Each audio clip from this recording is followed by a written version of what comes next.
History Secrets.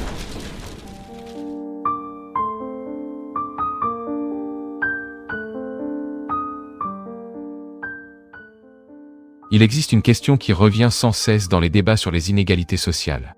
Pourquoi est-il si difficile de sortir de la pauvreté ? De nombreuses explications se concentrent généralement sur des facteurs individuels. Travail acharné, talent, discipline. Mais certains chercheurs proposent une approche différente pour comprendre ce problème. La théorie des jeux.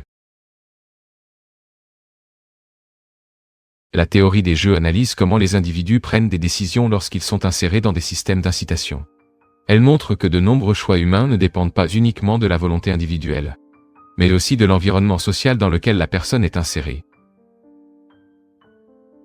Dans cette perspective, la société peut être vue comme un ensemble de jeux différents. Et chaque groupe social finit par apprendre des stratégies distinctes pour survivre dans ces jeux.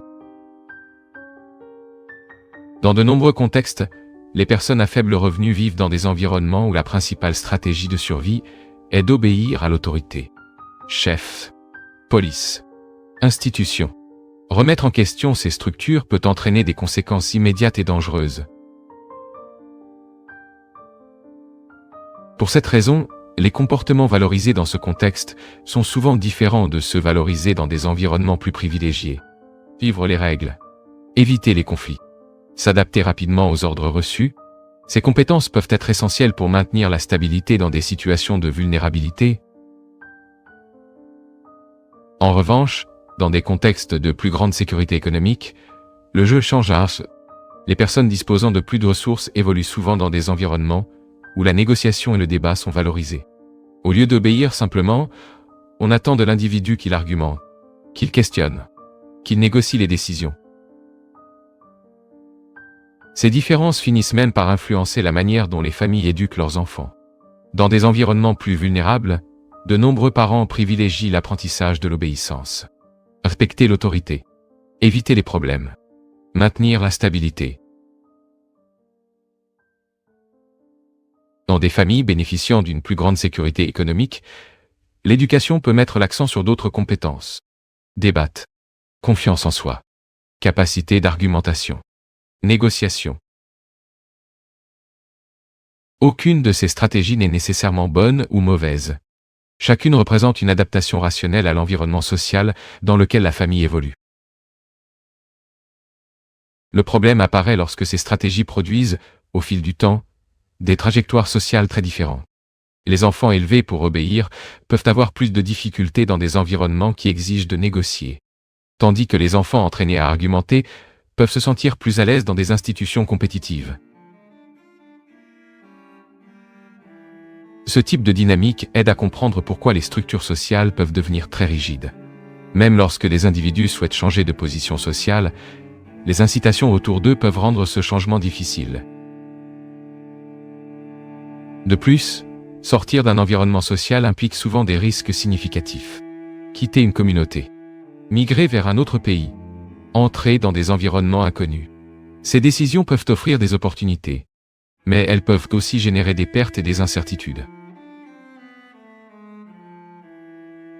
Historiquement, certaines des principales formes de mobilité sociale ont justement impliqué ce type de risque. Migration, mariage entre classes sociales différentes, ou, dans des contextes historiques plus extrêmes, participation à des guerres ou à des révolutions. Ces chemins pouvaient ouvrir des opportunités d'ascension, mais comportaient aussi des dangers importants. Tout le monde n'était pas prêt à assumer ces risques. C'est pourquoi de nombreux chercheurs soutiennent que la mobilité sociale ne dépend pas uniquement de l'effort individuel, mais aussi de structures institutionnelles qui élargissent les opportunités. Éducation accessible, marché du travail dynamique, politique publique inclusive. Lorsque ces structures fonctionnent bien, les individus disposent de davantage de voies pour améliorer leurs conditions sociales. Lorsqu'elles ne fonctionnent pas, les barrières deviennent plus rigides. Malgré cela, l'histoire montre que les trajectoires individuelles peuvent varier considérablement. Certaines personnes parviennent à franchir ces barrières. D'autres restent enfermées dans les limites de l'environnement dans lequel elles sont nées. Peut-être que la principale leçon de la théorie des jeux appliquée à la société est la suivante. Les décisions individuelles se produisent rarement dans le vide. Elles sont façonnées par les incitations et les risques présents dans l'environnement social. Et comprendre ces incitations peut être essentiel pour expliquer pourquoi certains schémas d'inégalité persistent au fil des générations. Lorsque nous analysons la mobilité sociale à travers le prisme de la théorie des jeux, une conclusion importante apparaît. Les individus ne choisissent pas toujours le chemin qui offre le plus grand gain potentiel. Très souvent, ils choisissent le chemin qui comporte le moins de risques. Pour de nombreuses familles vivant dans des conditions économiques difficiles, la stabilité est une valeur essentielle. Éviter les conflits, maintenir des relations sociales stables, préserver le soutien de la communauté. Ces choix peuvent augmenter les chances de survie à court terme.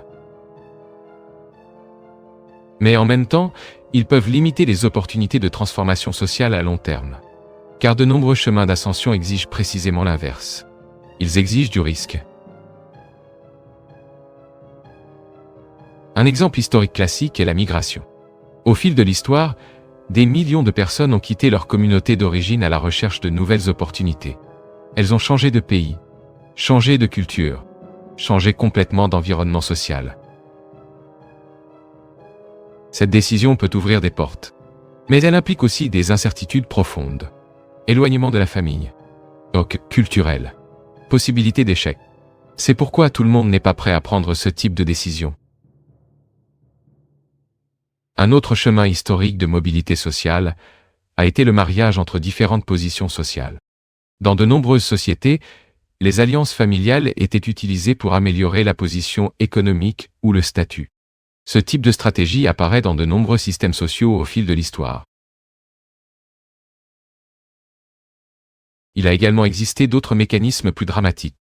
Dans de nombreuses périodes historiques, les guerres ont provoqué des changements rapides dans la structure sociale. Des individus démontrant des compétences militaires pouvaient obtenir des positions plus élevées. Terres, titres, influence. Mais encore une fois, ce chemin impliquait un risque extrême. Le risque de perdre la vie. Ces exemples révèlent un schéma important. Une grande partie des voies de mobilité sociale exigent des décisions qui vont à l'encontre du comportement le plus sûr. Elles exigent de sortir de la zone de stabilité. C'est pourquoi certains chercheurs soutiennent que la mobilité sociale dépend également de caractéristiques psychologiques spécifiques. Une forte tolérance au risque. Une ambition intense.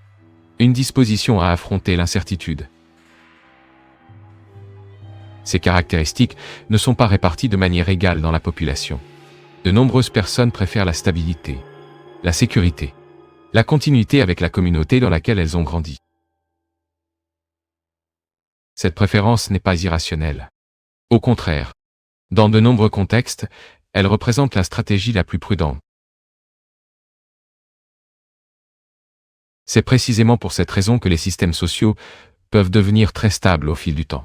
Même lorsque des opportunités existent, peu d'individus choisissent des chemins à haut risque. De plus, des facteurs comme la chance jouent également un rôle important. Opportunités inattendues. Bourse d'études. Rencontres décisives. Moments historiques particuliers. Ces éléments peuvent transformer profondément des trajectoires individuelles, mais ils sont rarement totalement prévisibles. En observant ces dynamiques, certains penseurs suggèrent que le véritable défi des sociétés modernes est d'augmenter le nombre de voies sûres vers la mobilité sociale. Éducation accessible. Marché du travail ouvert. Institutions inclusives. Lorsque ces structures fonctionnent correctement, les individus n'ont pas besoin de dépendre uniquement du risque extrême ou de la chance. Ils peuvent construire des trajectoires de croissance plus prévisibles. C'est peut-être l'un des plus grands défis politiques et économiques du monde contemporain. Créer des systèmes où le talent et l'effort ont davantage d'espace pour s'exprimer. Parce qu'au final, la mobilité sociale ne dépend pas seulement d'individus exceptionnels. Elle dépend de structures qui permettent à davantage de personnes d'avoir de réelles opportunités de transformation. Au fil de l'histoire, des civilisations sont apparues. ont disparu et ont laissé des traces dispersées dans le temps. Certaines de ces traces ont été découvertes. D'autres attendent encore d'être révélées. Et dans le prochain documentaire, nous explorerons l'un de ces mystères. Ceci est History Secret. Abonnez-vous et continuez à explorer l'histoire avec nous. Car certains secrets de l'histoire attendent encore d'être révélés.